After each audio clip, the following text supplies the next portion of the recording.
Hi master. Brahma's meditation ఛానల్‌కి మీ అందరికీ కూడా స్వాగతం, సుస్వాగతం అండి. అలానే జూమ్‌లోకి వచ్చేసిన మీ అందరికీ కూడా ఆత్మ ప్రణామాలు. Thank you masters.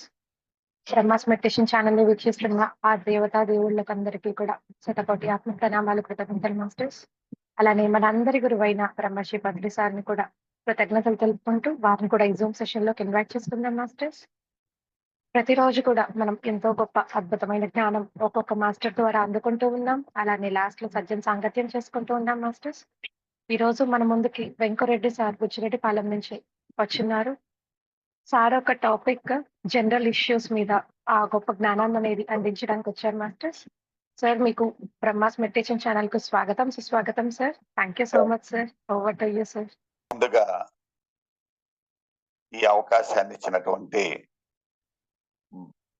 Brahma channels వారికి, అలానే ముఖ్యంగా నీరజ మేడంకి కూడా ధన్యవాదములు. ఇట్లాంటి అవకాశం ముందు మనకి ఏర్పాటు చేసినటువంటి పిఎస్ఎస్ఎం అనే బాటను మనకి ఏర్పాటు చేసినటువంటి బ్రహ్మర్షి పితామహ పత్రిజీ సార్కి ఎన్ని తడవ క్లాప్స్ కొట్టుకున్నా తనివి తీరదు.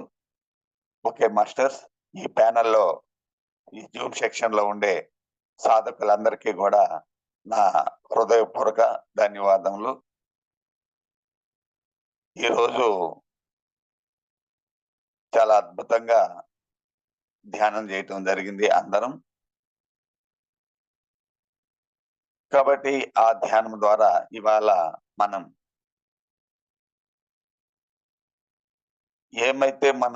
ధ్యానం ద్వారా ఏమైతే తెలుసుకున్నామో దాన్ని నేనైతే ఏం పంచుకున్నానో, నేనైతే ఏం పొందానో అనేది మీ ముందు ఉంచే ప్రయత్నంలో భాగంగా కొంచెం విశ్లేషిస్తూ ముందుకెళ్లే ప్రయత్నం. కాకపోతే ఈ రోజు సబ్జెక్ట్ నేను చెప్పదలుచుకుంది అన్నిట్లకి, ఈ బాధలకి దుఃఖాలకి కారణం ఇంద్రియాలు అంటారు కదా. తెలుసు కదా ఇంద్రియాలు అంటే ముక్కు, నాలుక, చెవులు, కళ్ళు, చర్మము. ఈ ఈ ఇంద్రియాల ద్వారానే మనకి సమస్యలు వస్తుంటాయి, బాధలు దుఃఖాలు వస్తుంటాయి అనేది మనకి ఆధ్యాత్మిక జీవితంలో అందరు మాస్టర్స్ మనకి చెప్తూ ఉంటారు. అయితే మనం కొంచెం విపులంగా విశ్లేషించుకున్నప్పుడు సృష్టిలో 84 లక్షల జీవరాశులు ఉన్నాయని మన శాస్త్రాలు చెప్తున్నాయి. 84 లక్షల జీవరాశుల్లో 83,99,999 జీవులు ఒకవైపు, మనిషి అనే ఒకవైపు. దాంట్లో ఎలాంటి డౌట్ లేదు కదా. అన్ని జీవులు ఒకవైపు, మనం ఒకవైపు. దీంట్లో ఎలాంటి డౌట్ అయితే లేదని నేను అనుకుంటాను. ఎందుకంటే అన్ని జీవులు వాటి ధర్మాన్ని, ప్రకృతి ధర్మాన్ని పాటిస్తూ ఎలాంటి ఒడిదుడుకులు లేకుండా హాయిగా జీవితాన్ని గడుపుతూ ఉంటాయి. మరి ఆ జ్ఞానము, బుద్ధి లేని ఆ జీవులే అంత అద్భుతంగా జీవిస్తున్నప్పుడు మరి వాటికి లేని 83,99,999 జీవులకు లేనటువంటి అద్భుతమైనటువంటి జ్ఞానాన్ని, బుద్ధిని, మనసునిచ్చినటువంటి మనం ఎలా ప్రవర్తిస్తున్నాం అన్నది ఇప్పుడు మనం తెలుసుకునే ప్రయత్నం చేద్దాం, నాకు ఉన్న అవగాహన మేరకు. ఎందుకంటే నేను ఆధ్యాత్మిక జీవితంలో కొంచెం ఆ స్థాయికి ఎదగలేదు. నేనేదో నాకు తెలిసినటువంటి లెవెల్లో నేను చెప్పే ప్రయత్నం చేస్తాను. నిజమే కదా, అన్నిటికీ కారణం కోరికలేని అంటారు కదా, ఇంద్రియాలు. సో అంటే మనం అనుకుంటాం ఒక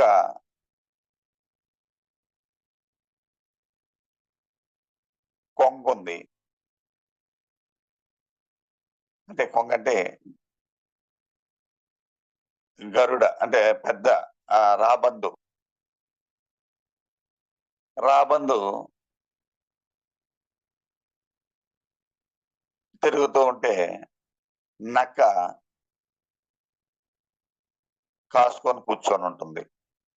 మరి నక్క గద్దం తినాలనే ప్రయత్నం. ఎందుకని? నక్క ఆహారం గద్ద. అదే రాబందుని తినాలనే కోరిక. ఊరికినే వచ్చి కూర్చుంటదా నన్ను తిను అని. సో దానికోసం ఏం చేస్తది? రాబందుకి ఇష్టమైన చేపలను తీసుకొచ్చుకొని ముందు పెట్టుకొని అవి రాబందుకు కనపడేటట్టు పెట్టుకుంటాయి. మరి రాబందు అవి చూడంగానే దూరం, ఎందుకంటే రాబందుకు దూరం నుంచి చూసే శక్తిని ఇచ్చాడు, కంటి చూపుని. మరి ఆ రాబందు దూరాన్ని చూసి తిరుగుతూ ఆ బుట్టకు నక్కకి ఆ చేపల బుట్టకు దూరంగా దిగుతుంది. దిగిన తర్వాత దాని మనసంతా ఈ చేపల మీదనే ఉంటుంది. ఈ చేపలు తింటే బాగుండు అని కోరిక. లొట్టలేసుకుంటా నక్క సైజు చూస్తుంది. నక్క ఏం చేస్తుంది? నక్క తెలుసు కదా, అన్ని జీవుల్లో కల తెలివి గల జీవి అంటారు నక్క. మనల్ని కూడా అంటారు, బా ఇటుగా నక్క జిత్తులు మారేడు రైడ్ అంటారు కదా ఏదన్నా సందర్భం వచ్చినప్పుడు. సో ఆ స్థితిలో నక్క దాన్ని పసిగట్టి, ఏమి రాబందు చేపల్ని కావాలా అని అడిగింది. అడిగినప్పుడు రాబందు అంటది, అయ్యో అది ఎంత మాట మిత్రమా, నువ్వు ఇవ్వాలే గాని నాకు ఎంత ఇష్టము, నేను అపురూపంగా తింటాను అని అంటది. మరి ఆ తపన, ఆ ఆతృత అది చూసిన తర్వాత నక్కేం అడగద్ది అంటే, సరేన మిత్రమా, ఈ చేపలన్నీ నీకే. అయితే ఒక కండిషన్, నీకు ఒక్కొక్క చేప ఇస్తా ఉంటా, నీ రెక్కకుండే ఒక్కొక్క ఈక తీసి పక్కన పెట్టు. ఏంది? రెక్కకుండే ఈక ఒక్కోటి తీసి పక్కన పెట్టు అని చెప్తుంది. మరి ఓహో, ఇంకేముంది, నా ఆహారం, నాకు ఇష్టమైన ఆహారం ఇంకంతకాటికి నాకు మహాభాగ్యం అని లొట్టలు వేసుకుంటూ ఇంకొక 4 అడుగులేసి అమ్మిడికి రావటం జరుగుతుంది. నక్క చెప్పినట్టే ఒక్కొక్క చేప ఇవ్వటం, ఒక్కొక్క రెక్కలో ఉండే ఈకని తీసి పెట్టడం. అన్ని రెక్కలకు ఉండే ఈకలు అయిపోయినాయి, బుట్టలో ఉండే చేపలు అయిపోయినాయి. అప్పుడు నక్క బావ నవ్వుతుంది.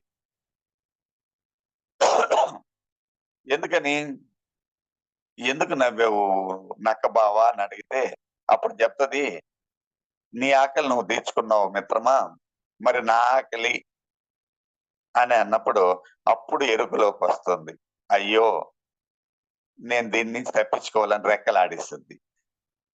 ఎగరాలంటే రెక్కలకి ఏముండాలి? ఈకలు ఉండాలి. మరి ఈకలు ఎందుకు పెరిగేసింది?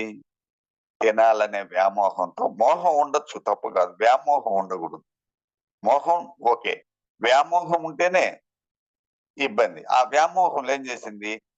రెక్కలు అన్నీ లేక, ఎగరలేక నక్కకి ఆహారం అయిపోయింది. ఎందువల్ల అంటారు? అయ్యో ఇది నాకు బద్ధ శత్రువే, ఇది నేను దొరికితే ఇది నన్ను వదలదే, నన్ను తింటదే మరి అని ఎందుకు ఆలోచించలేకపోయింది? అందరం మనం ఏమంటాం? మనం అన్నది ఏంటంటే, ఈ ఒక్క మనిషి అనేది ఏంటంటే వాటికి తెలివి లేదు, బుద్ధి లేదు, జ్ఞానం లేదు అని అంటారు. అంతేనా? ఎలాంటి డౌట్ ఏమన్నా ఉందా?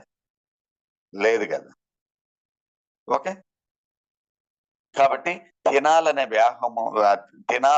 వ్యామోహంలో ప్రాణాలని విడిచిన రాబందు. తినాలనే వ్యామోహం అంటే నాలుక.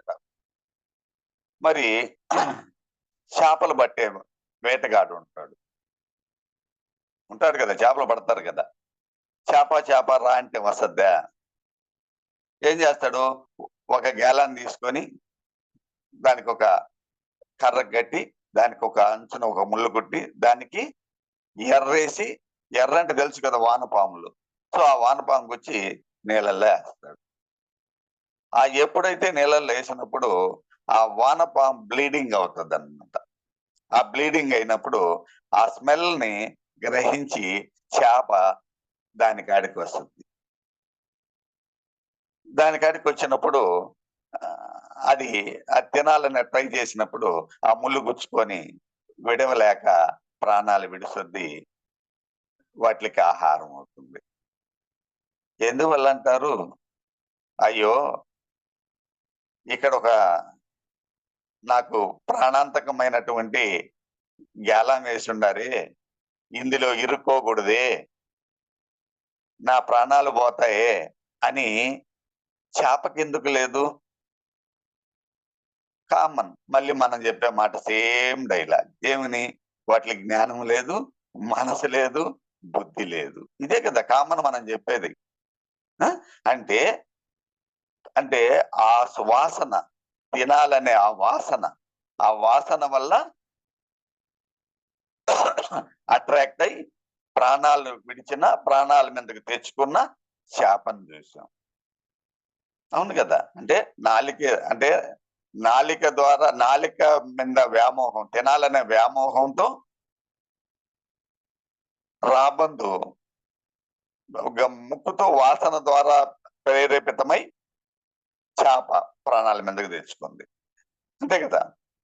మరి కొన్ని మనం చూస్తుంటాం, చిన్న చిన్న పురుగులు లైట్ వెలుతురికి వచ్చి ఆ వెలుతురులో పడి చనిపోతుంటాయి. చూస్తారు కదా మనము ఏదైనా కార్యాలప్పుడు. ఇప్పుడంటే కొత్త కొత్త లైట్లు వచ్చినాయి. పాతకాలంలో అయితే ఒక పేపర్ ఆయిల్ పూసి దానికి ఒక తాడు కట్టి ఆ లైట్ కాడ ఎలాడు కడితే అవి తిరగతా వచ్చి అక్కడ అతుక్కునేది. అలానే ఏదైనా వెలుతురుంటే లేదా మంట ఉంటే ఆ మంటలో పడి మసి అయిపోతా ఉంటాయి. ముందుకు పోయి మసి అయిపోతుంది, వెనకది పోయి మసి అవుతుంది, వందలు వేలల్లో పోయి మసి అయిపోతుంది. మరి దానికి ఎందుకు ఆలోచించట్లేదు? అయ్యో, ఇదంతా మంటలుగా ఉన్నాయి, అగ్ని ఉంది, ఇక్కడ నేను దాంట్లో ఇరుక్కుంటే బయటికి రాలేను, మసి అయిపోతానే అనే ఎందుకు ఆలోచన లేదు? మళ్ళీ ఒకటి కాదు, నా ముందు మిత్రులు పడిపోతున్నారు, నేను పడిపోతున్నాను, నా వెనక కూడా పరివారం అంతా వచ్చి పడిపోతుంది, మరి నా ప్రాణాలను నేను రక్షించుకోవాలి కదా అనే ఆలోచన ఎందుకు లేదంటారు? Same situation. ఎందుకని? ఏదో చూడాలనే తపనతో ప్రాణాల మీదకి తెచ్చుకున్న, ప్రాణాలు విడిచినటువంటి సూక్ష్మాతి సూక్ష్మమైన జీవులు. అవునా కాదా? కరెక్టా కాదా? ఎందుకని?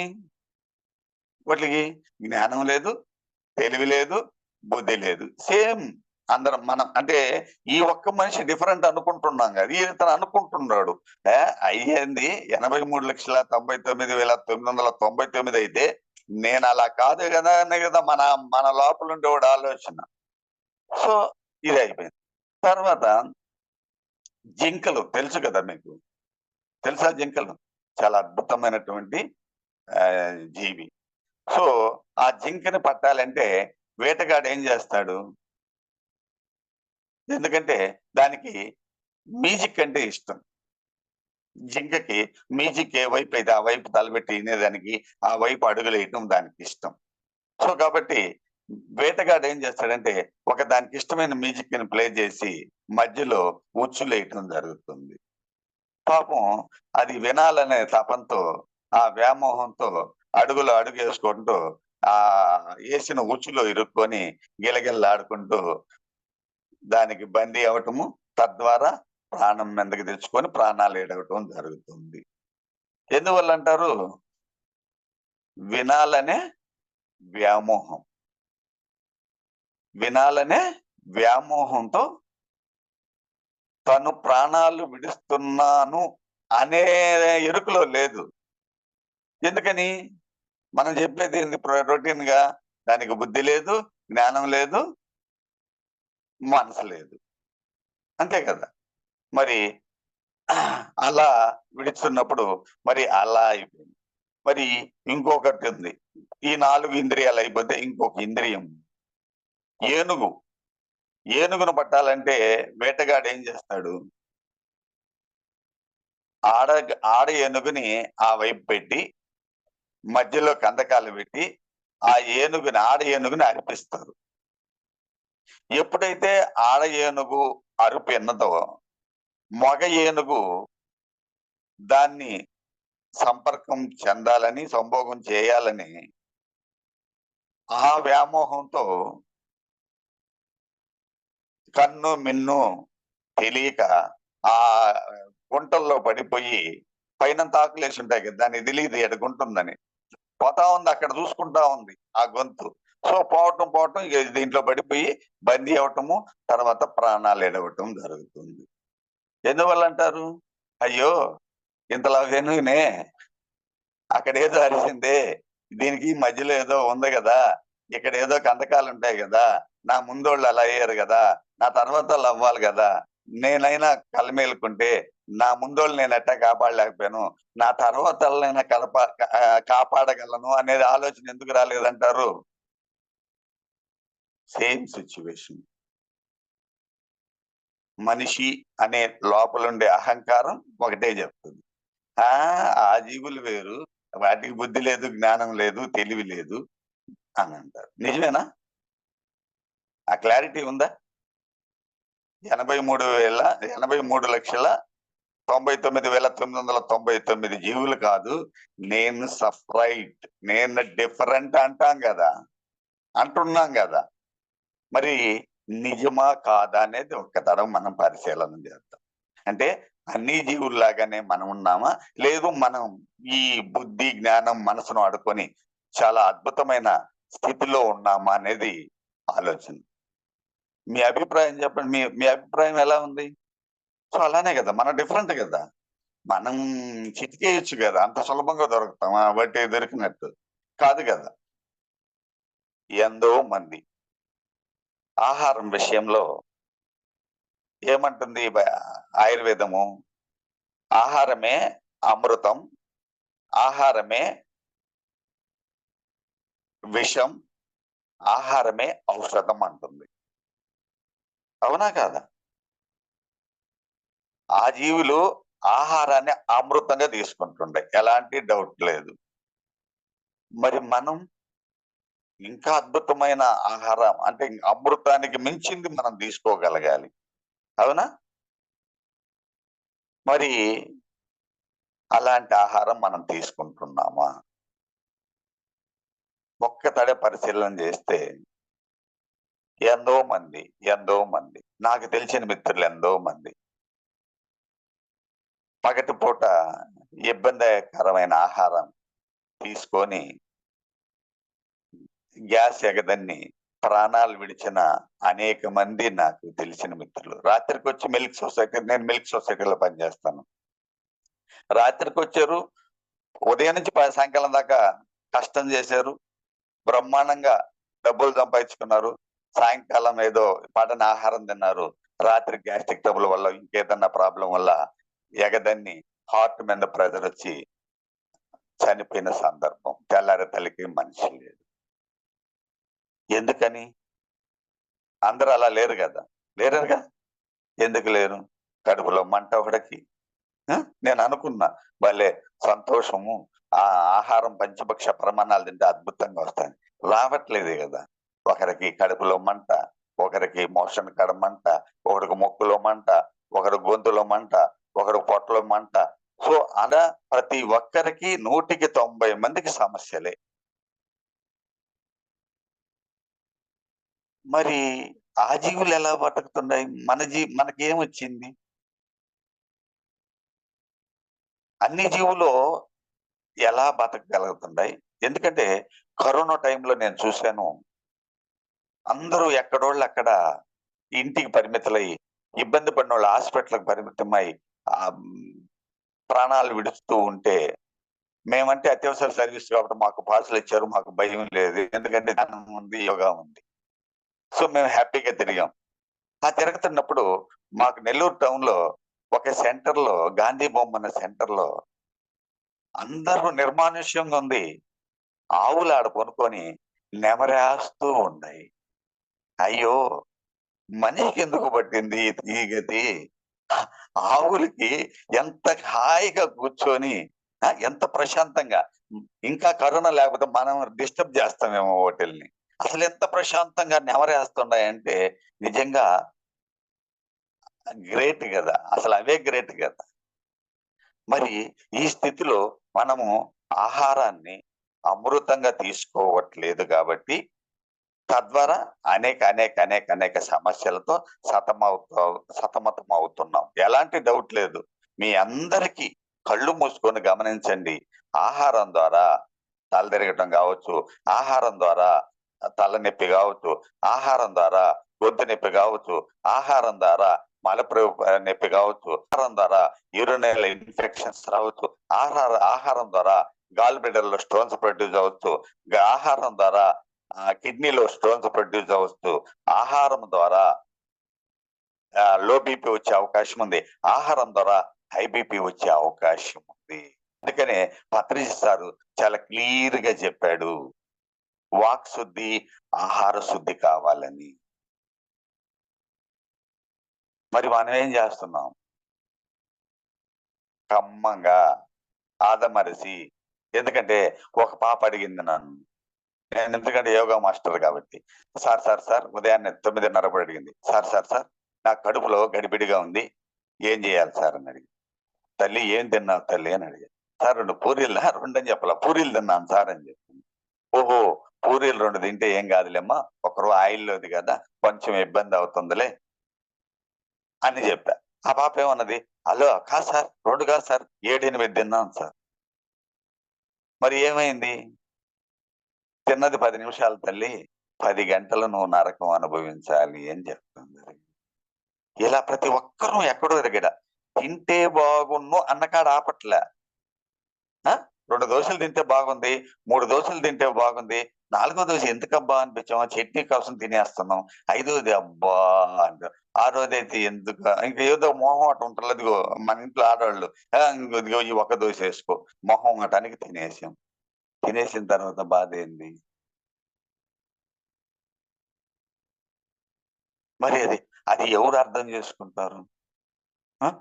వైద్య శాస్త్రం ఏం చెప్తుంది? స్టోన్స్ ప్రొడ్యూస్ అయితే గాల్ బ్లాడర్‌లో స్టోన్స్ ప్రొడ్యూస్ అయితే గాల్ బ్లాడర్ రిమూవ్ చేయమంటుంది. గర్భాశయం ప్రాబ్లమ్ అయితే గర్భాశయాన్ని రిమూవ్ చేయమంటుంది. ఓవరీస్ ప్రాబ్లమ్ అయితే ఓవరీస్ రిమూవ్ చేయమంటుంది. ట్రాన్స్‌ఫర్స్ ఉంటే ట్రాన్స్‌ఫర్స్ రిమూవ్ చేయమంటుంది. మరి అన్ని రిమూవ్ చేసుకునే దానికి మనం ఈ శరీరం ఎందుకు? మరి ఇట్లన్నిట్లికి కారణము ఆహారమే కదా! మరి ఆహారాన్ని ఫర్ ఎగ్జాంపుల్ చెప్తాను. నిజంగా చాలా అద్భుతం. ఆయుర్వేదానికి గట్టిగా క్లాప్స్ కొట్టుకోవాలి. ఎందుకంటే ఆయుర్వేదం ఏం చెబుతుంది? అంటే ఎగ్జాంపుల్ కంటే ఔషధం, అమృతం, విషం అనే దానికి చెప్తున్నాను. ఆహారము పెరుగు తీసుకున్నప్పుడు పెరుగు ఉదయాన్నే అమృతం. మధ్యాహ్నం ఆహారం. సాయంకాలం వాయువేళ తినొద్దు అని చెప్పారు. అంటే విషము అని అర్థం. అవునా కాదా? ఈ విశ్లేషణ ఎందుకని మనం ఇప్పుడు దాకా అలా చేసాం? మనకు అవగాహన లేదు, జ్ఞానం లేదు. మనం తిన్నాము, ఇబ్బందులు పడ్డాం. ధ్యానంలోకొచ్చిన తర్వాత మనకొచ్చే మాస్టర్సు, మన వేదికల్లో నుంచి సత్సంగాలు చెప్పే మాస్టర్సు మీకు తెలుసో తెలీదో మనకి దామోదర్ రెడ్డి సార్ అని మనకి కట్టాల్లో ఉంటాడు. మనకి పత్రిజీ సార్ అంతరంగికుల్లో ఆయన ఒకడు. 80% 80% మనకొచ్చే జబ్బులు ఆహారం ద్వారానే సంక్రమిస్తున్నాయి అని చెప్తున్నాడు సార్. మరి ఇంతే గదా! మరి ఈ ఆహారం నీకు పడతదా లేదనేది ఎవరు జెప్పాలి? మనకా జ్ఞానం లేదు. జ్ఞానం అంతులో అనుకుంటున్నాం. కానీ మనకేమీ తెలీదు. అది తప్పు కాదు. ఎందుకని తెలుసుకునే ప్రయత్నం గూడా మనం చేయలే. తెలుసుకోవాలన్నది ఎప్పుడు మనలో ఉండేవాడు ఒకరు తగ్గి నా లోపాన్ని నేను గాని తెలుసుకుంటే కదా నేను తెలుసుకునే ప్రయత్నం. ముందు ఇనే ప్రయత్నం జేస్తాను. సో, ఎప్పుడైతే ఆహారాన్ని అలా నేనొక డాక్టర్‌ని గూడా అడిగాను. నేను యోగా చెప్పేటప్పుడు. సార్ మీరు డాక్టర్‌లకి వాళ్ళ పాపకి, సార్‌కి క్లాస్ చెప్తున్నాను. మధ్యలో సత్సంగం జరుగుతా ఉంటుంది. సార్ ఆకలి లేకపోతే ఏం జేయాలి? ENT doctor sir. ENT doctor. Sir ఆకలి లేకపోతే ఏం జేయాలంటే అది చెప్పాడు. ఇండైజెషను, మోషన్ ప్రాబ్లమ్ ఉంటది. ఈట్లన్నిట్ల మీద వన్ బై వన్ వచ్చి ఆకలి లేకుండా వస్తది. తద్వారా లివర్ ప్రాబ్లమ్ వస్తది అని చెప్పాడు. చెప్పిన తర్వాత ఏదో టాబ్లెట్ చెప్పాడు. తప్పదా అంటే తప్పదు అన్నా. సార్ మా అవ్వ చెప్పింది ఒక మాట మా నాన్నమ్మ. అది చెప్పమంటారా అని అడిగాను. చెప్పు వెంకరెడ్డి అన్న. సార్, ఒక పూట మాడిస్తే రెండో పూట కరకరలాడుతుంది అన్నది మా నాన్నమ్మ. కరెక్టా కాదన్న. మీ నాన్నమ్మ చెప్పిందే కరెక్ట్ అన్న. మరి వైద్య శాస్త్రం ఒక పూట మాడిస్తే హాయిగా ఉంది. అదే కదా పత్రిజిత్ చెప్పింది. శాకాహారం అయి ఉండాలి, మితాహారం అయి ఉండాలి. అంటే ఆహార శుద్ధికి చెప్పిన మాటలు. అంటే ఇది ప్రాథమిక పాఠశాలలో ఇన్పుట్ చెప్పాడు సారు. ఏమని? శాకాహారం అయి ఉండాలి, మితాహారం అయి ఉండాలి, వీలైతే వారానికి ఒక రోజు నిరాహారం అయి ఉండాలి. మరి మనం ఒక్క పూట తినకపోతే ఏదేదో అవుద్ది. హాలీవుడ్ కన్నా బుద్ధి పుట్టి నేను తినకూడదు అనుకుంటే కుటుంబ సభ్యులు ఒప్పుకుంటారా? నీరసం వస్తుంది, అటు తిను, ఇటు తిను, అటు తిను. నిజంగా ఆహారం తినకపోతే అంత అంత అంత సులభంగా మనం కృషించి నశించిపోతామా? మన శరీరానికి కావలసినటువంటి గాలి, నీరు, ఆహారం 3.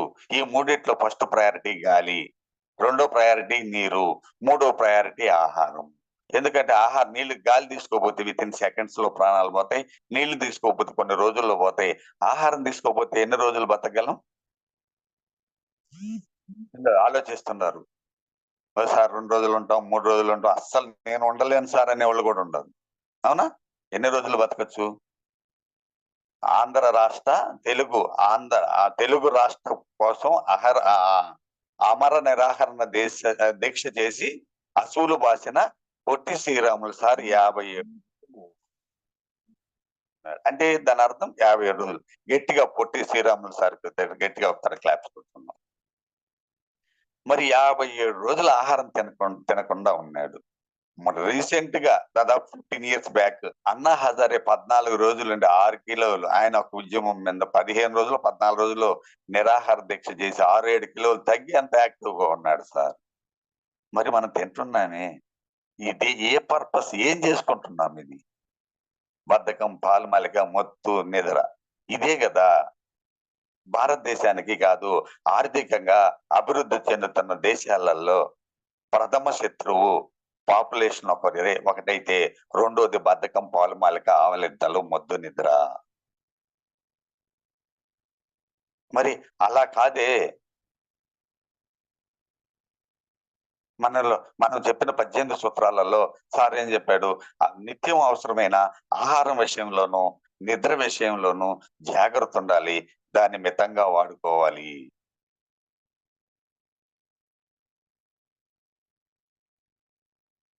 మనం అనుకుంటాం బలమైన ఆహారం ఇస్తే బలం వస్తుందని అనుకుంటాం.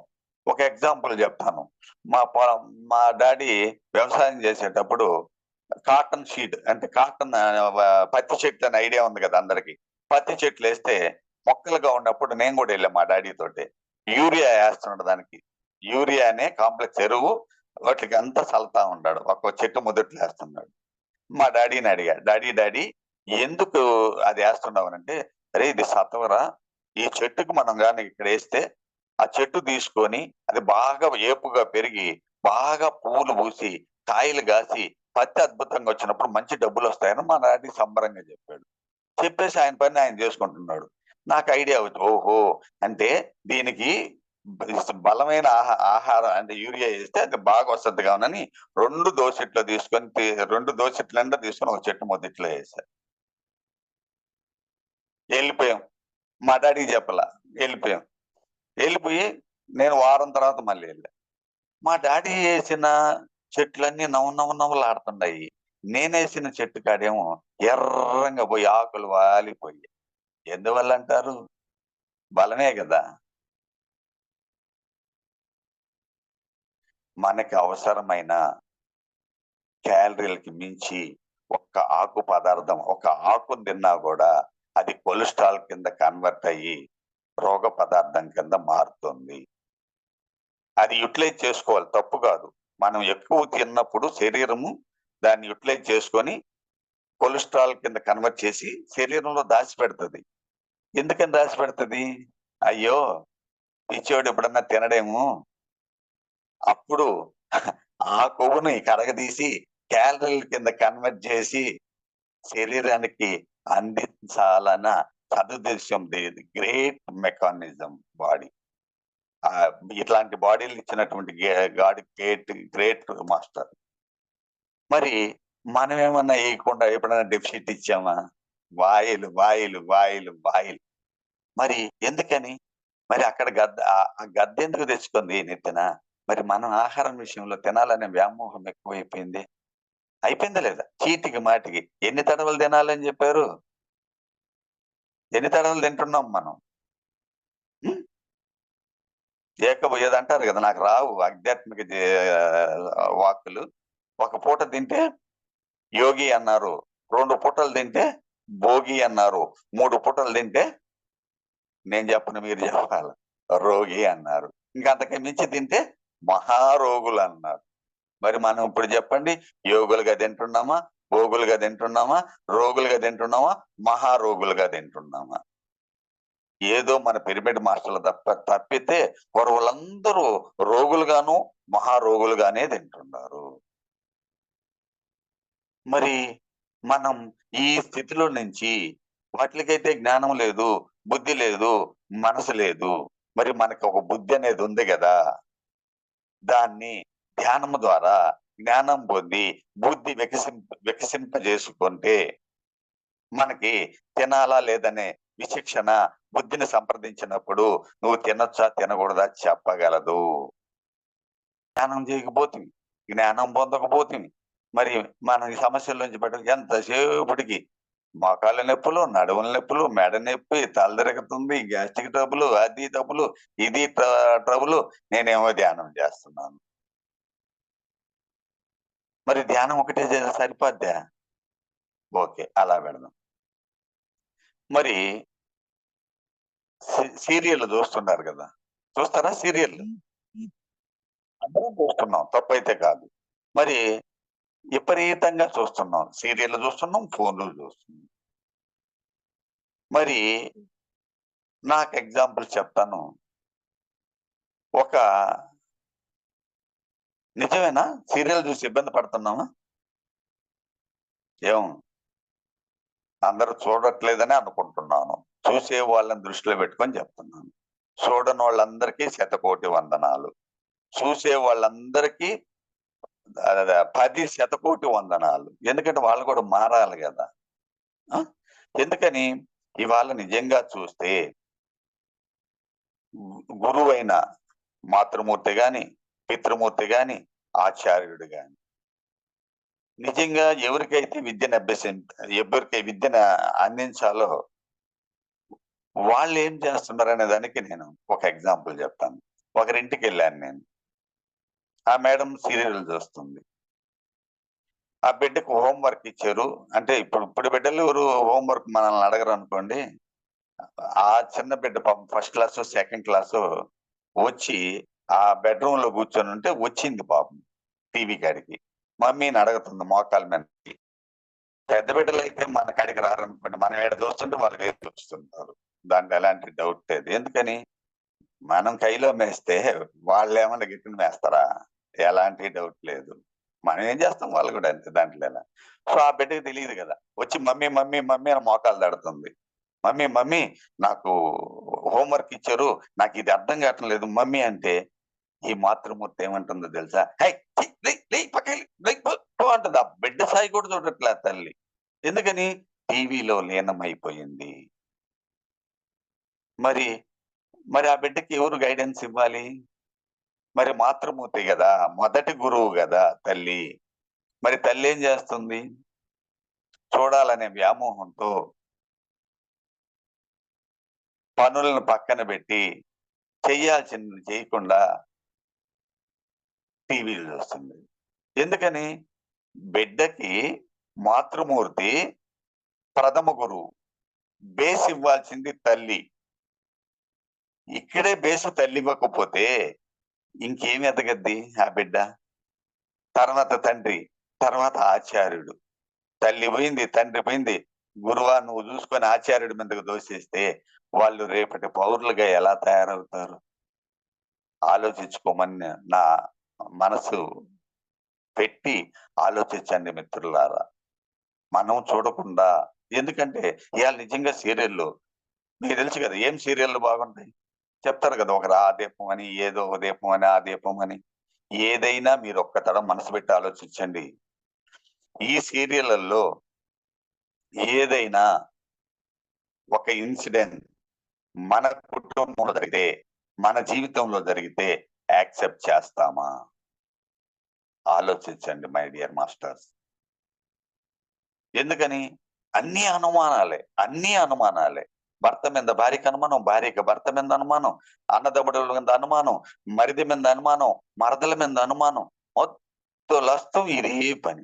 మనమేమో క్లాప్స్ కొడితిమి, చూసిందే చూస్తిమి. సినిమాలన్నా 2:30 గంటేస్తే ఈళ్ళు సంవత్సరాలు లాగేస్తున్నారే. మన బలహీనత కాదా? మరి దేవుడిచ్చిన జ్ఞానమేది? బుద్ధేది? మనసేది? ఆలోచించండి మై డియర్ మాస్టర్స్. మనం చెప్తుంటాం కుటుంబ వ్యవస్థ బాగుండాలి అంటే సీరియల్ ప్రధాన కారణమవుతుంది. అత్తని అత్తని తల్లిలాగా చూడండి. తల్లిని బిడ్డల్లాగా చూడండి. కోడల్ని బిడ్డల్లాగా చూడండి అని మనం చెప్తుంటాం క్లాసుల్లో కౌన్సెలింగ్‌కెళ్ళినప్పుడు. ఒక కోడలు అడిగింది. ఎందుకంటే మన మాట ఇని కోడలు అత్తని ప్రేమగా చూడాలని ఉదయాన్నే ఎళ్లి ఆహ్, బెడ్ కాఫీ తీసుకొని అత్తని లేపిందంట. అత్త అనేది ఏందబ్బా నన్ను పిలుస్తుంది కదా! దుప్పటి తీసి ఇటు చూసేసరికి కాఫీ పట్టుకొనుందంట. అత్త కాఫీ అని. ఎలవరు పోయిందంట. నన్నడిగింది. ఎలవరు పోయింది సార్? అయితే తాగిందా? తాగలేదు. ఎందువల్ల? దాంట్లో ఏదో కలిపుంటారని డౌట్ సార్ మా అత్తకి అని. అవునా? ఎందువల్లంటారు? సరే తర్వాత. అదే అత్త అడిగింది. అత్తొచ్చి సార్ భలే చెప్పారు మీరు. నేనేమో మీరు చెప్పిన మాటిని నా కోడల్ని పువ్వులో పెట్టుకొని చూసుకోవాలని నిద్ర లేయంగానే కోడలి పిల్ల అని తట్టి నువ్వు పోయి స్నానం చేసొస్తే రాముల వారి గుడి కాడికి పోయి నీ పేరుతో నీ నామ గోత్రాలతో నేను పూజలు చేపించాలనుకుంటున్నాను. రా తల్లి అనంగానే ఏ కోడలైనా ఏం చేయాలి? ఎగిరి గంతేసి బాత్రూమ్‌లోకి రెడీ అయ్యి రావాలి. ఆ ఎలవరపోయి ఆమన్నే చూస్తుందంట. ఎందువల్లంటారు అని అడిగితే, ఎందువల్ల అట్ట చేసిందమంటే, ఇది అది అనుకుంటదంట. ఎప్పుడు నా ఎనక గోతులు తీసేదే గదా! నన్నెందుకు ఇంత ఆప్యాయంగా పిలుస్తదంటే, నాకేదో ఎనక ఫిట్టింగ్ పెట్టిందే అని అనుకుంటుంది. ఎందువల్ల? ఇక్కడ మందర గురించి మాట్లాడుకోవాలి. తెలుసు కదా మీ అందరికి రామాయణంలో మందర చాలా అద్భుతమైన పాత్రధారి. ఆమె ఆ రామాయణంలో ఉందో లేదో తెలీదు గానీ, ప్రాపంచిక జీవితంలో చాలా అద్భుతమైన పాత్ర అవసరం ఉంది కూడా. ఎందుకని? రాముడు రాముడిని పిలిచి, "రామా తెల్లారి ఉదయం నీకు పట్టాభిషేకం" అన్నాడు. రాముడేమన్నాడు? "అవునా తండ్రి చిత్తము" అన్నాడు. తెల్లారి ఉదయాన్నే పిలిచి, "రామా నీకు అరణ్యవాసము" అన్నాడు. "అవునా తండ్రి చిత్తము" అన్నాడు. ఎందుకని? ఆయన చిత్తప్రజ్ఞుడు కాబట్టి దాన్ని ఎలా తీసుకున్నాడు? దీన్ని ఎలా తీసుకున్నాడు? మరి రాత్రి నిర్ణయానికి, ఉదయం నిర్ణయానికి మార్పు ఎందువల్లొచ్చిందంటారు? హ్మ్. ఎందువల్లొచ్చిందంటారు? కైకేయి అని అనుకుంటాం. కైకేయి చాలా అద్భుతమైనది. చాలా మంచి మనసు కలిగింది. అంతలా అద్భుతమైనటువంటి కైకేయి యొక్క మనసుని మార్చగలిగింది మందర. మందర లేకపోతే అసలు ఆ సమస్య రాదు. మందర ఆ మంచి మనసుని మారవగలిగింది. మరి ఇవాళ మన నిర్ణయాలలో ఈ మధ్యలో వచ్చే గొడవలందరికీ ఇంటికొక మందరుందా? డౌట్. అత్తని కొందరు, కోడలని కొందరు, మొగుడని కొందరు, భార్య అని కొందరు, పక్కనోళ్ళని కొందరు. ఇట్లా అందరం అనుకుంటుంటారు కదా! మీ మనసులో అదే గదా ఉండేది. కానీ ఇవాళ ఇంటికొక మందరంటే ప్రతి ఇంట్లో ఉండే టీవీయే మందర. అక్కడ మందర మాట ఇని ఆడ నష్టపోయింది. మందర మాట ఇనకుంటే చాలా అద్భుతంగా పట్టాభిషేకం ఎప్పుడో జరిగుండేది. మరి ఇవాళ మన కుటుంబాలు ఈ స్వర్గం అయినటువంటి కుటుంబాలని నరకం చేసుకోవడానికి అదొక కారణం కాదా? అట్టాటియి మనము చూడాలా పర్లేదనే విశ్లేషణ చూడాలి. ఏయి చూడాలి, ఏయి చూడకూడదు. ఆ జ్ఞానము లేక అవి ఇబ్బంది పడ్డాయి. 39,09,999 జీవులు ఇబ్బంది పడ్డాయి. మరి మనం అట్ట కాదనుకున్నాం గదా! విర్రవీగుతున్నాం గదా! మరి మనం ఆలోచన ఉండొద్దా? అరే! నేను ఇది చేయొచ్చా? ఎందుకని? ఉందిక్కడ. దాన్ని మేల్కొలపలా. దాన్ని ముకుళించుకున్నాం. ఎప్పుడైతే ధ్యానం చేస్తామో, ధ్యానము ద్వారా బుద్ధి వికసిస్తుంది. ఎప్పుడైతే శ్వాసను పట్టుకుంటామో, శ్వాసని గాన క్రమ పద్ధతిలో నడపగలిగితే మైండ్‌కి, హార్ట్‌కి చక్కటి రిలేషన్ ఉంటుంది. తద్వారా ఆరోగ్యం చాలా అద్భుతంగా తయారవుతుంది.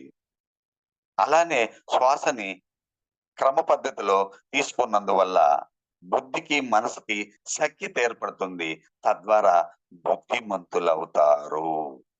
ఎవరు బుద్ధిమంతులు? పిరమిడ్ మాస్టర్‌లందరూ బుద్ధిమంతులే. ఎలాంటి డౌటు లేదు. అవునా కదా! కాబట్టి చూడటం ఎంత ఇబ్బంది. ఒక చిన్న చిన్న ఎగ్జాంపుల్ చెప్పుకుంటూ పోతే చాలా ఉంటుంది. చిన్న చిన్న ఎగ్జాంపుల్సే గదా! తిన్నందువల్ల అక్కడ ఇబ్బంది పడ్డాం. చూసినందువల్ల ఇక్కడ ఇబ్బంది పడ్డాం. అవునా? కరెక్టే కదా! మరి ఇనటం లోపమా? ఆ! అక్కడైతే పాపం నష్టపోయింది ప్రాణం మీద. మనం అలా కాదు గదా! ఆ! మరి ఇనటం లోపమా? ఆలోచించండి ఒక్క తడవ. నాకు నాకు తెలిసి చాలా మందుంటారు. నేను ఎక్కడికన్నా ఎళ్తే, "సార్ ఈ నడుమంతా నొప్పి సార్. జో జో జో జో జో జో లాగుతుంది సార్" అంటారు.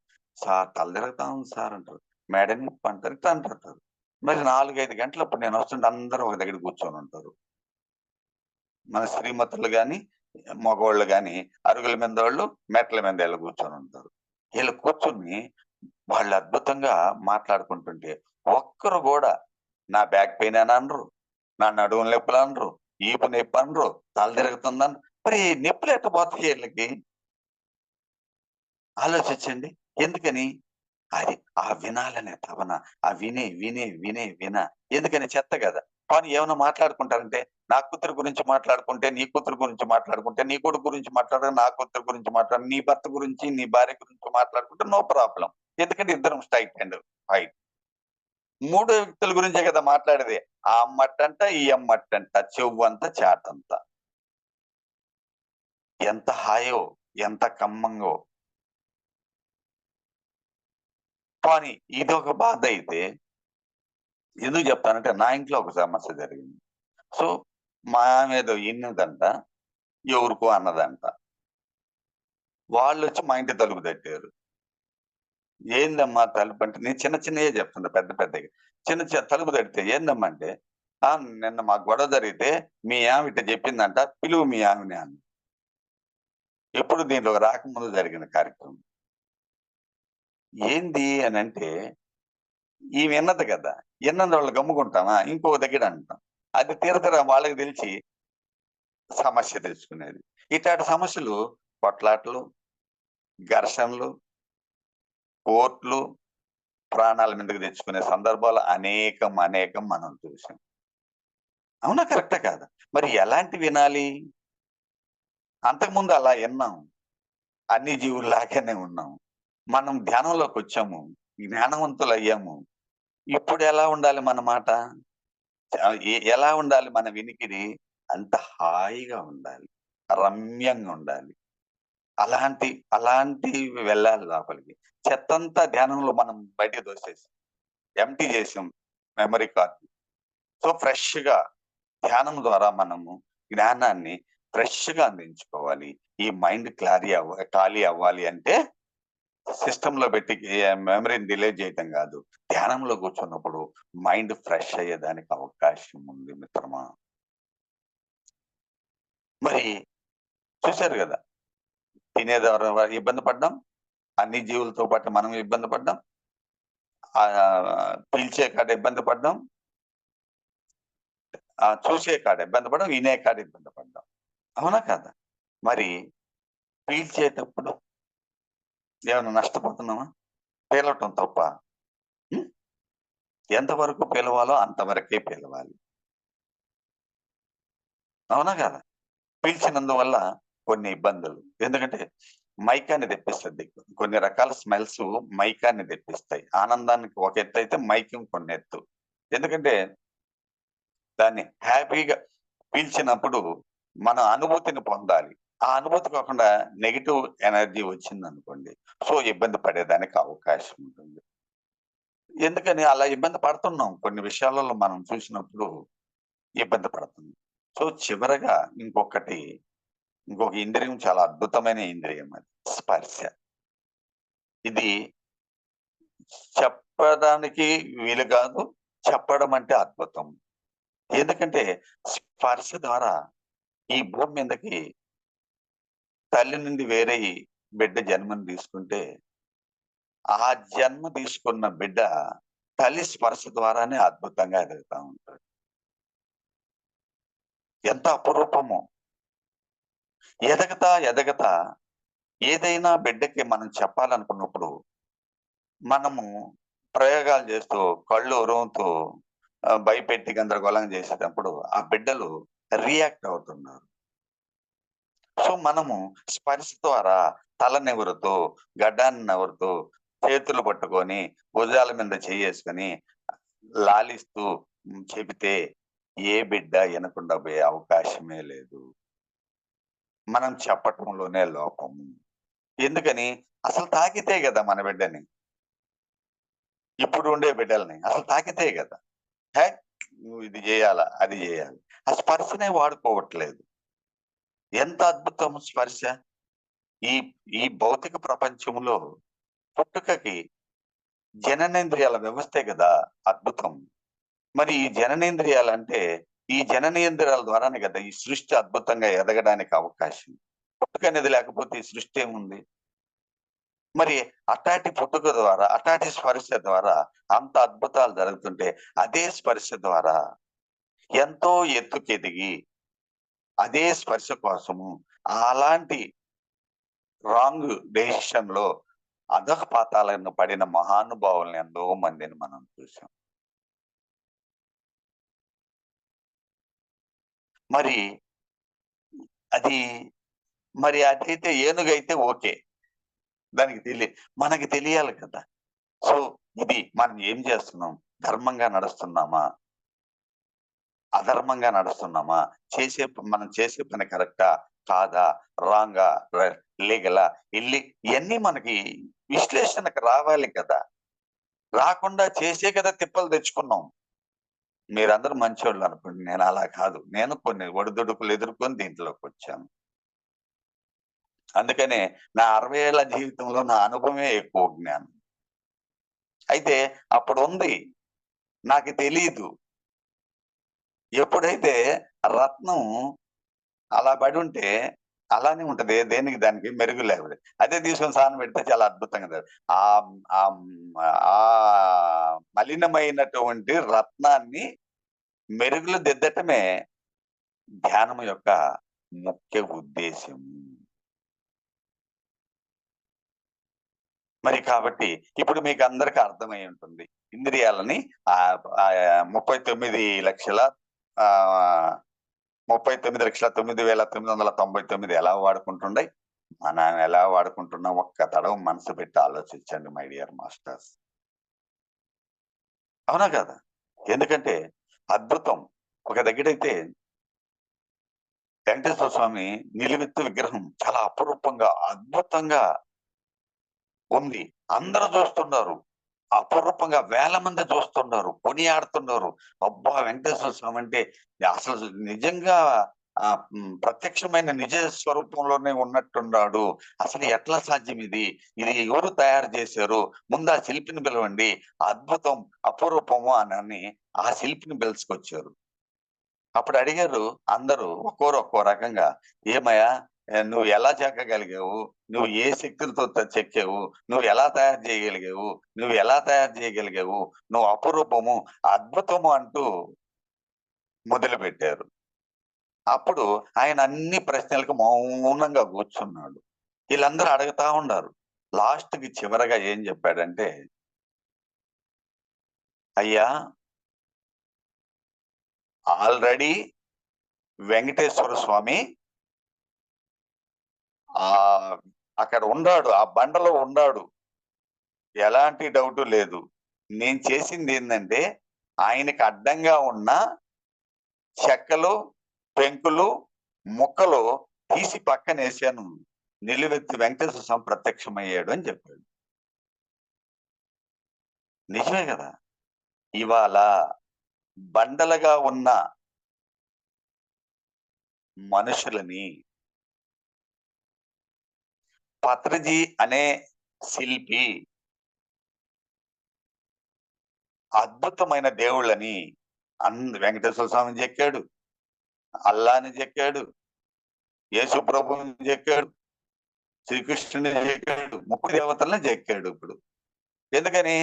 వారి భాష అందరం మన అందరం దేవుళ్ళమే. ఏమన్నా డౌట్? అందరం దేవుళ్ళమే. You are a god. అసలు ఎంత అద్భుతం!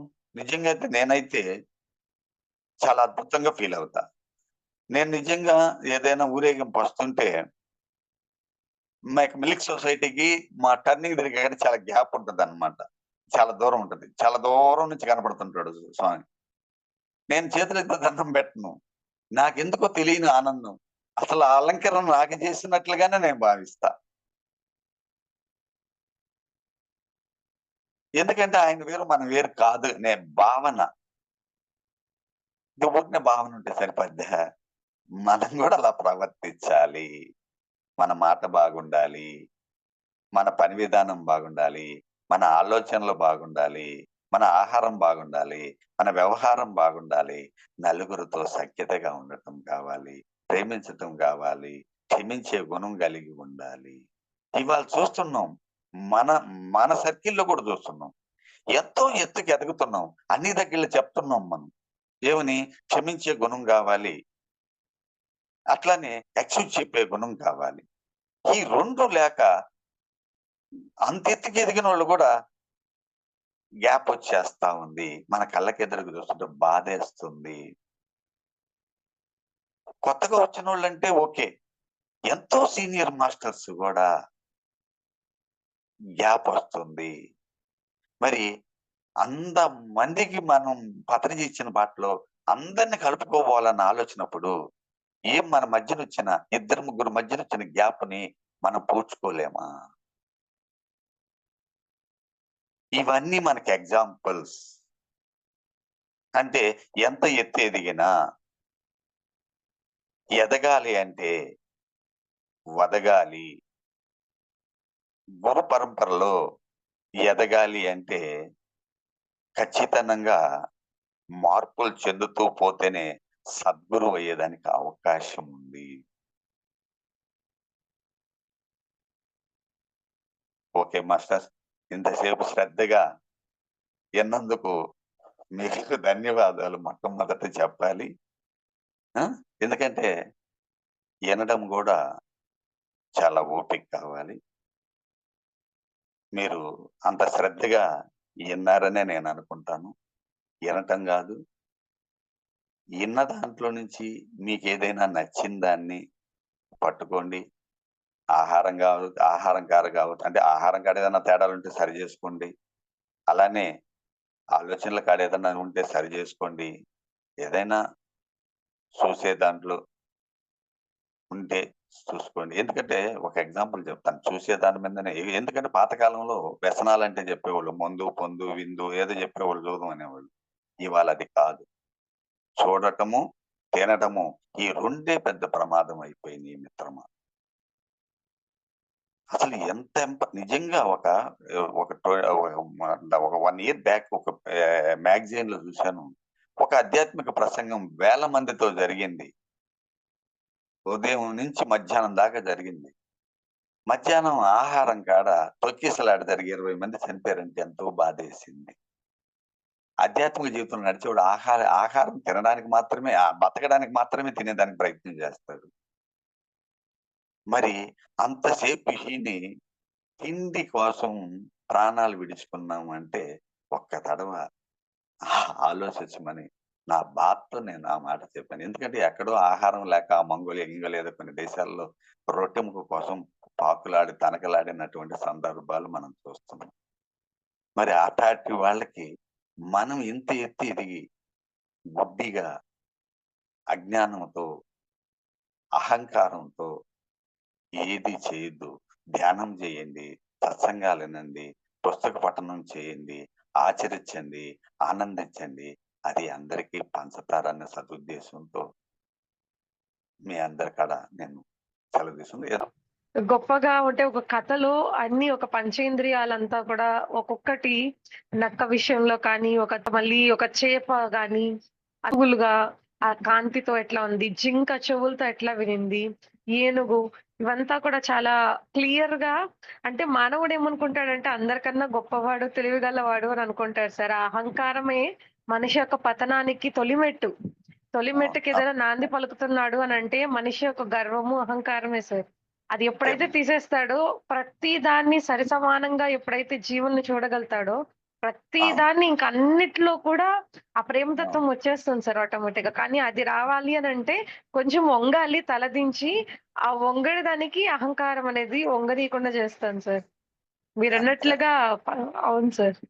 మళ్ళా పత్రి సార్ అంటూ ఉంటారు గదా సార్. అంటే ధ్యానం చేసే వాళ్ళకి ధ్యాన శక్తి అనేది ఎక్కువయ్యే కొద్దీ ఆహారం అనేది క్రమబద్ధంగా తగ్గిపోతుంది. ఆహారం అవసరం లేదు అని అంటారు. ధ్యానం అవును. ఎక్కువ చేస్తే నిద్ర కూడా అలానే చెప్తారు. ఒక గంట సేపు ధ్యానము 6 గంటల ఎగ్జాంపుల్ నిద్రతో సమానం అని అంటారు. ఎగ్జాంపుల్ నేనే. నిద్ర పనుకోని నిద్ర అంటే నిద్ర రాత్రులు చేయమంటే, నేను మళ్ళీ ఏకంగా 4 గంటలకు లెయ్యాలి యోగాకు పోయేటప్పుడు. నాకు దొరికేది 5 గంటల నిద్ర.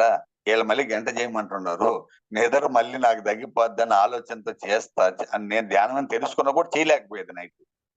సో, ఉదయాన్నే లేచేదానికి భలే కష్టంగా ఉండేది. ఎప్పుడైతే ధ్యానం ఒక మాస్టర్ చెప్పాడు. మీరు ఖచ్చితంగా ఆచరించండి. నిద్ర ఎలా ఉంటదో చూసుకోండి అని చెప్పాడు. సో, దాన్ని ఫాలో అయ్యి 10-10:45, 11 దాకా కూర్చోవటం అలవాటు పడిన తర్వాత, అసలు నిద్ర 3:30కి, 4 గంటలకు లేస్తుంటే ఎంత హాయిగా ఉంది.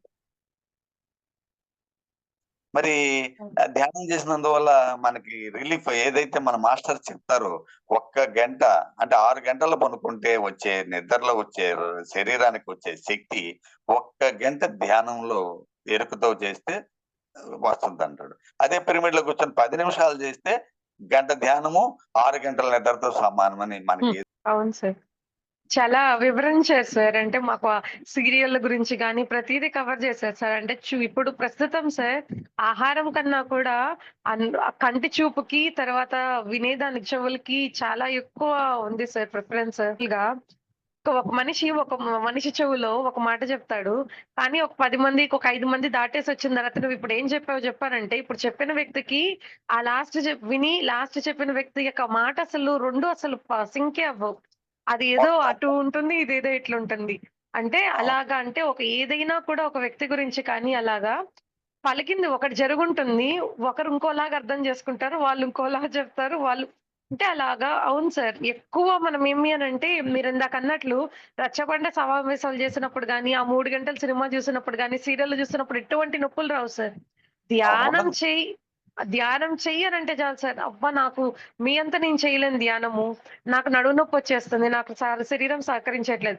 3 గంటలు ఎట్లా సహకరించిందో, ఆ సీరియల్ చూసేటప్పుడు ఎలా సహకరించిందో, అప్పుడు ఇక్కడ మాత్రం మేముండదు సార్ తర్వాత. మాటల మీద ధ్యాస వాళ్ళకి. మనకిక్కడ మాటల మీద ధ్యాస. సో, 2 ఒకటే. కాకపోతే అది చెడుతో ప్రయత్నము, ఇక్కడ మంచితో ప్రయత్నం. అవును సార్. చెప్పండి. అవును. ముదురు గుమ్మము, ఫ్రూటు. ఆ తేడా అన్నమాట. హ్మ్. అవును సార్. చాలా అందుకోసం. క్లియర్‌గా చెప్పారు sir. Thank you so much sir. Masters ఇంకెవరైనా సార్‌తో మాట్లాడాలనుకుంటే దయచేసి అన్‌మ్యూట్ చేసి మాట్లాడుకోండి మాస్టర్స్. భాగ్యలక్ష్మి మేడం అన్‌మ్యూట్ చేసుకొని ఉన్నారండి. Yes madam. మాట్లాడండి. ఓకే. నమస్తే సార్. నమస్తే అండి. నమస్తే మేడం. నమస్తే అండి. చాలా బాగుంది. మీరు లాస్ట్‌కి చెప్పారే, ఊరేగింపు వచ్చేప్పుడు చూస్తుంటే నాకెంతో ఆనందం అనిపిస్తది. అది చాలా బాగా నచ్చింది సార్. అన్నీ అసలు చెప్పేదన్నీ మీరు మంచి మాటలు. టీవీల విషయం గాని, ప్రతిదీ.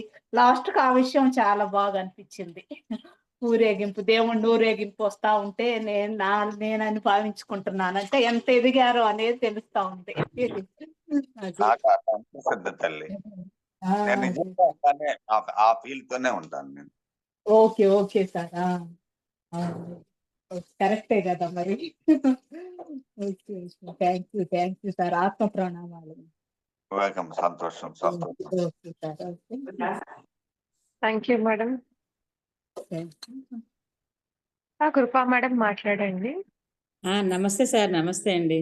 నమస్తే మేడం. ఆ! సంతోషం. అద్భుతంగా ఉంది సార్ క్లాసు. ఎందుకంటే మేడం. గురువుగారు ఏదైతే చెప్పారో మీరు చక్కగా ఇంకా బాగా వివరించి చెప్పారు. అంటే ఫుడ్డు, ఆహార విషయంలో కానీ, తర్వాత టీవీ సీరియల్ విషయంలో గాని నిజమే చాలా మంది తల్లిదండ్రులు పిల్లలు ఇప్పుడు ఎందుకు వాళ్ళు కూడా సెల్ ఫోన్‌కి అడిక్ట్ అయిపోతున్నారు అంటే, వాళ్ళతో అవును. ఆడడానికి కానీ, వాళ్ళతో గడపడానికి గాని తల్లిదండ్రులు అంటే సమయం లేదు. ఉద్యోగరీత్యా ఒకటి. ఇంట్లో ఉన్న హౌస్ వైఫ్‌లయితే టీవీ సీరియల్‌లో అతికిపోవడం. ఆళ్ళకసల ఆళ్ళకి ఫుడ్ సరియైన ఆహారం ఇవ్వట్లేదు. ఎందుకంటే, ఆ టైంకొస్తే ఏదో పక్కన అమ్ముతున్నారు కదా! కొనేసి ఇచ్చేస్తున్నారు స్నాక్స్ లాగా. ఆ ఆహారం ఎంత వాళ్ళు చెత్తగా చేస్తున్నారనేది తెలీదు. ఈ పిల్లలకి ఇలా పెట్టి ఆహారాలు చిన్నప్పుడు ఆహారం పెట్టి వాళ్ళ ఆరోగ్యాలు పాడు చేయడం. తర్వాత వాళ్ళతో ఆడకపోవడం, వాళ్ళతో మాట్లాడకపోవడం, ఆ స్పర్శ అనేది అందివ్వకపోవడం వల్ల ప్రేమ అనేది లేకుండా ఈరోజు ఓల్డ్ ఏజ్ హోమ్‌లో ఎక్కువ ఉంటున్నారు అంటే అంతే కొంత కదా! మీరన్నట్టు వారి యొక్క సెల్ ఫోన్ అయితే ఒకటమ్మా, సార్. అంటే వృద్ధాశ్రమాల్లో ఉంటున్నారు అంటే, నేను ఒకప్పుడు తిట్టుకునేవాడిని బిడ్డల్ని. హ్మ్. వృద్ధాశ్రమాల్లో ఉన్నారు పాపం, అయ్యో పాపం కని పెంచి వీళ్ళందరిని ఇలా చేసి ఇట్లా అయిపోయారనంటే, మనల్ని ఎందుకు చూడాలి బిడ్డలు? అవునండి. అవునండి. మనం ఏం చేసాం? మన తల్లిదండ్రులు మనం ఏం చేసాం? అదేలెండి మీరు చెప్పేది కర్మ సిద్ధాంతం బట్టి చూస్తే అదే. లోక కళ్యాణం కోసం మనం ఏం చేసాం? మంచం ఎక్కిన హ్మ్. తర్వాత మంచం హ్మ్. ఎక్కే ముందు జాగ్రత్త పడాలి. అవును. అంతే కదమ్మా! ఇప్పుడు అంతే కదా! అవునవునండి. మొక్కే వంగంది మానే వంగదంటే మన నుంచే పిల్లలు నేర్చుకుంటారు. కరెక్టే సార్. ఆ! మొక్కే వంగంది మానే వంగదు కదా! చిన్నప్పటి నుంచి మనం ఏది నేర్పితే అదే కదా పిల్లలు నేర్చుకుంటారు. అది. కరెక్టే అది. అది. మీరన్నది. హ్మ్. అవును సార్ నిజమే. మనం ఇచ్చే ప్రేమ బట్టి ఇస్తుంటే రెట్టింపవుద్ది. ఏదైతే మనం ఇస్తున్నామో అదే వస్తుంది గాబట్టి సృష్టిలో మీరు చెప్పేది అక్షర సత్యం సార్. ఎందుకంటే పిల్లలతో కమ్యూనికేషన్ లేకపోవడము. అది గూడా ఒక టీవీ సీరియల్‌కి అడిక్ట్ అయిపోయి, ఆ పిల్లలకి సరియైన చెప్పారు గదా! హోమ్ వర్క్ విషయంలో, ఆటిల విషయంలో తల్లిదండ్రులు ఏం స్పందించకపోతే నిజమే రేపొద్దున ఆ టీచర్ బాధపడతారు. ఎందుకంటే వాళ్ళకి చిన్నప్పటి నుంచి ఏమి నేర్పట్లేదు. ఇంటి తల్లిదండ్రులు కరెక్ట్‌గా పాటించట్లేదు. స్కూలుకెళ్ళిన తర్వాత మా పిల్లాడు చదవట్లేదు, మా పిల్లాడు పెంకితనం మారలేదంటే ఎక్కడ మారుతది? ఫస్ట్ మనం చెయ్యలేదు అది. అక్కడేమో అంతే. టీచర్ కొడితే తప్పు, టీచర్ తిడితే తప్పు, దానికి కేసులే. ఆ గురువు కూడా బాధపడుతున్నారు. అదే. పాత కాలంలో భయపెట్టి చెప్పారు. అవును సార్. అద్భుతంగా తయారయ్యారు. ఇప్పుడు భయపడతా చెప్తున్నారు గురువులు పాపం. అవును సార్. అవును సార్. నిజమే. ఇంక వాళ్ళకేంటంటే ఏమనలేక ఏదో చెప్పాలి కాబట్టి చెప్తున్నారు గానీ నిజంగా చెప్పాలంటే మీరన్నట్టు ఆచార్యులు గూడా మంచి అంటే ఉన్నారు. మాస్టర్స్ ఉన్నారు. కానీ తల్లిదండ్రుల పెంపకం బట్టి కూడా మీరు చెప్పేదాన్ని బట్టి ఇవన్నీ కరెక్టే సార్. కానీ మీరు ఇలా చెప్తారు. మీరన్నట్లు ధ్యానులే కొంత ఈ ఆహారం గాని, నిద్ర గాని ఇవన్నీ అది కూడా పత్రిసారు వీళ్ళు సార్. ఇది నిజం చెప్పాలంటే ఆడవాళ్ళకి మాత్రం మాకంటే మోక్షాన్ని ప్రసాదించింది మాత్రం ఆయన సార్. ఎందుకంటే ఈ భూమి మీద ఏ విధంగా ఈ సమస్యలతో సతమతం అవుతున్నప్పుడు ధ్యానం అనే విత్తనాన్ని మాకిచ్చారాయన ఆయుధాన్ని. వజ్రాయుధంలాగా ఇచ్చారు మాకు. ఇస్తే అవును. ఈరోజు దానివల్ల అంటే కుటుంబాన్ని ఎలా చూడాలి? ఎందుకు చూడాలి? బాధ్యతలేంటి? ఇవన్నీ మన కర్తవ్యం కదా! ఇవన్నీ మనం తెచ్చుకున్నవే కదా! అని అర్థమైంది. ఒకప్పుడు ఇదేం భర్త, ఇదేం జీవితం, ఇదేం లైఫు అని తిట్టుకున్న వాళ్ళందరూ గూడా ఎప్పుడైతే ఆయన యొక్క కాన్సెప్ట్, ఆయన యొక్క చెప్పే ఇవన్నీ వినడం తర్వాత నిజంగా అప్పుడు భగవద్గీత బాగా అర్థమైంది. కృష్ణుడు చెప్పింది మన పత్రి సార్ గూడా చాలా సునాయాసంగా ఎంతో మంది ఋషులిచ్చిన జ్ఞానాన్ని అది. అంత ఈజీగా ఇచ్చేసారాయన. నిజంగా మనందరం అదృష్టవంతులం సార్. మీరు చెప్పినట్టు ఆ మహానుభావుడి ఎందుకంటే సమక్షంలో ఎందుకంటే ప్రాపంచిక జీవితంలో ప్రాపంచిక జ్ఞానాన్ని అందించడానికి చాలా మంది గురువులున్నారు. అవును సార్. ఆత్మ జ్ఞానాన్ని అందించగలిగే గురువులు చాలా తక్కువ. ఆ తక్కువలో మన గురువు పత్రిజీ సార్ చాలా అద్భుతం. ఆత్మ అవును జ్ఞానాన్ని. సార్. అది కూడా చాలా సునాయాసంగా ఇచ్చారు సార్ ఆయన. అంటే అవును. ఒక చిన్న వర్డ్ చెప్తే చాలు. అందులో ఎంత మీనింగ్ ఉంటుందో ఆయన మహానుభావుడు నిజంగానే. అద్భుతం సార్. ఈరోజు మీరు ఆ జ్ఞానాన్ని చెప్పి మమ్మల్ని అందరిని ఇచ్చేసారు. మీకు శతకోటి ధన్యవాదాలు సార్. అలాగే అయ్యో! మిమ్మల్ని తీసుకొచ్చిన బ్రహ్మాస్ మెడిటేషన్ ఛానెల్ నీరజ కూడా థాంక్ యూ అమ్మ తల్లి. ఆహ్, మంచి గురువులు మాకు పరిచయం చేస్తూ మన ఆత్మ జ్ఞానాన్ని, సజ్జన సాంగత్యాన్ని మాకు ఇస్తున్నందుకు మీ బ్రహ్మాస్ మెడిటేషన్ ఛానెల్ కూడా థాంక్ యూ అమ్మ. థాంక్ యూ తల్లి. Thank you aunty. Thank you so much sir. Sir చాలా మేడం. అంతే జ్ఞానం అని చెప్పారు. కానీ దాని యొక్క ప్రతిస్పందన చాలా గొప్పగా ఉంది సార్. అది అనుభవం మనం అనుభవించిన వాళ్ళకి అది అర్థం అవుతుంది మేడం.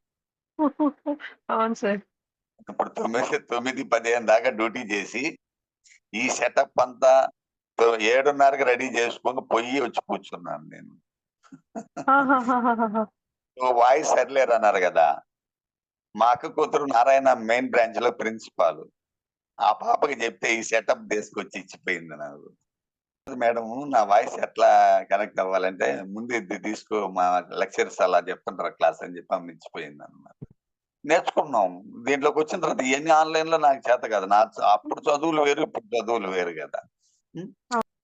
టెక్నాలజీని వైపు కూడా మనల్ని నడిపిస్తుంది అనే దానికి నాకైతే భలే సంతోషం. అవును సార్. సంతోషం. నీరజ మేడం, ఎందుకంటే ఇట్లాంటి ఛానళ్ళు ఎంతమందిని మనం కనెక్ట్ అవ్వలేం కదా డైరెక్ట్ గా. అవును సో సార్. అవును సార్. ఇట్లాంటి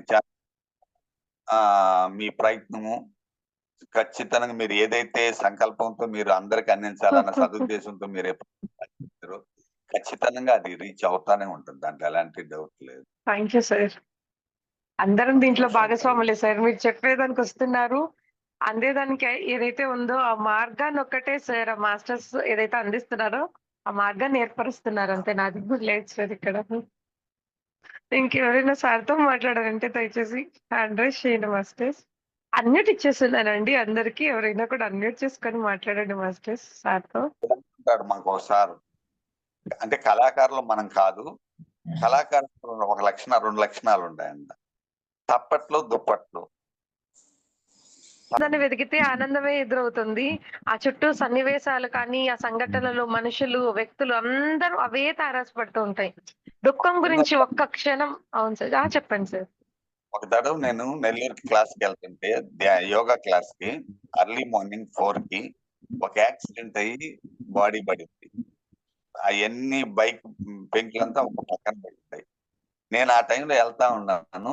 నేను వాళ్ళ పక్కనోళ్ళు అరచడం నేను గమనించక వెళ్ళిన తర్వాత అయ్యో అనిపించి ఈ వయసులో నాకు ఈ టైంలో అవసరమా అనిపించింది నాకు.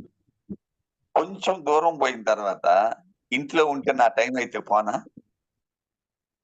సో అని మళ్ళీ ఎక్సలేటర్ ఇచ్చేసి మళ్ళీ క్లాస్‌కి వెళ్ళిపోయాం. పోతే పోదాం, మంచి చేస్తా పోదాం. అట్లాంటి చిన్న వచ్చినప్పుడు మోటివేషన్ తీసుకొని ముందుకెళ్ళాలి. మీకు అవసరమైతే నా నెంబర్ మీ కాడ ఉంది. ఉంది సార్. హెల్త్ ఇష్యూస్ లో గానీ, ధ్యానంలో గానీ, యోగాకి సంబంధించి గానీ, లేదా కౌన్సిలింగ్ డిస్టర్బెన్స్ ఉన్న కాడ కూడా నా మాట, ఎందుకంటే నాకు చాలా మంది ఫోన్ చేస్తారు. సార్ మీతో ఒక అరగంట మాట్లాడాలని. ఇప్పుడు 7 రకాల పోషక విలువలు కావాలి. మాంసకృతులు, పిండి పదార్థం, పీచు పదార్థం, మినరల్స్, విటమిన్స్, కొవ్వు ఇవన్నీ కావాలి. 6 దొరుకుతాయి. ఎంజైమ్స్ అనేది మన శరీరం కదిలితే ప్రొడ్యూస్ అవుతాయి. అవును సార్. మరి శరీరం అనేది వాహనం బాగుండాలి కదా. ఆత్మ అనిపించినా ఆత్మ నిలబడి పనిచేయాలంటే శరీరం కదా కావాలి. అవునవును సార్. కాబట్టి శరీరాన్ని కూడా జాగ్రత్తగా చూసుకోవాలి. అవును సార్. మీకు ఎలా అంటే మన ఈ జూమ్ సెక్షన్ లో ఉండేవాళ్ళు కూడా నా ఫోన్ నెంబర్ మేడం కార్డు ఉంటుంది. మీకు ఎలాంటి డౌట్ వచ్చినా నా ఫోన్ నెంబర్ 24 గంటలు పనిచేస్తుంది. మీరు ఎనీ టైం నాకు ఫోన్ చేస్తే నేను అందుకొని అవకాశం ఉంటే అప్పుడే నేను రిప్లై ఇవ్వగలను. అవకాశం లేకపోతే నేనే మీకు మళ్ళీ పలానా టైంలో చేస్తాననేది నేను ఖచ్చితంగా 9:30 to 10:30 నాకు ఫ్రీ టైము. ఎప్పుడైనా ఆ టైంలో నాకు ఫోన్ చేస్తే నేను చాలా హ్యాపీ. ఎప్పుడెప్పుడు అవకాశం వస్తుందా మాట్లాడదామా అని ఉంటుంది సార్. అవతల వాళ్ళు ఏమంటే ఒకరు కూడా పోలేదు కదా, నేను ఎందుకు పోవాలి అని ఎదురు చూస్తూ ఉంటారు. అవకాశం కోసం ఎదురు చూస్తారు. కానీ మనం అవకాశం కల్పించుకుంటాం సార్. ఎందుకంటే పిరమిడ్ మాస్టర్ ఏమి తౌడుకోడు. నాకెందుకు నా సబ్జెక్ట్ ఎట్లా అంటే, ఒక మాస్టర్ అందరూ పెన్ను కాగితం తీసుకోమంటారు. ఒక మాస్టర్ ఏమన్నాడంటే పెన్ను పుస్తకం తీసుకోగానే దేనికి అని అడిగాడు. రాసుకోవద్దు, పెన్ను కాగితం పక్కన పెట్టండి, ఇక్కడ ఫీడ్ చేసుకోండి అని చెప్పాడు సార్. సో నేను ఏదైతే తెలుసుకుంటానో నా సబ్జెక్ట్ ఇంకోటి ఉంది. నాకు ఈ నడమే అంటే తప్పని కాదు, వాళ్ళ సంబరం కోసం హాస్య యోగా రత్నాన్ని విధించారు. నెల్లూరు జిల్లా వాకర్స్ అసోసియేషన్ వాళ్ళు. వాళ్ళకి 2 months లాఫింగ్ చెప్పాను అన్నమాట. అసలు ఎంత అద్భుతంగా లాఫింగ్ క్లాస్, నేను ఎక్కడ మెడిటేషన్ క్లాస్ పెట్టినా ఆ ఆఫ్లైన్ క్లాసులల్లా నేను ఒక అంటే నృత్య అంటే జై జనార్దన్కి డాన్స్ కానీ, లేదనుకుంటే ఫన్నీ నవ్వు కానీ ఏదో ఒకటి యాక్టివిటీ చేపిస్తాం అన్నమాట. కాబట్టి మనకి ఆన్లైన్ లో అవి కుదరవు కదా. క్లోజ్ చేసుకుందామా సార్? సంతోషం సంతోషం సంతోషం. Thank you so much sir, ఇంత గొప్ప జ్ఞానాన్ని అందించారు. హ్యాపీగా పడుతుంది పోగానే పడకేసారు.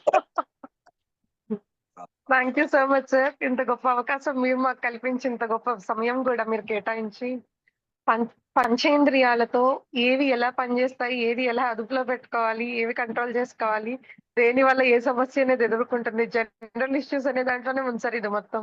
అంత పంచేంద్రియాలతోనే ఉంది అంత అని చెప్పని చాలా క్లియర్ గా యాప్ టైటిల్ సార్ కరెక్ట్ గా అంటే థ్యాంక్ యూ సో మచ్.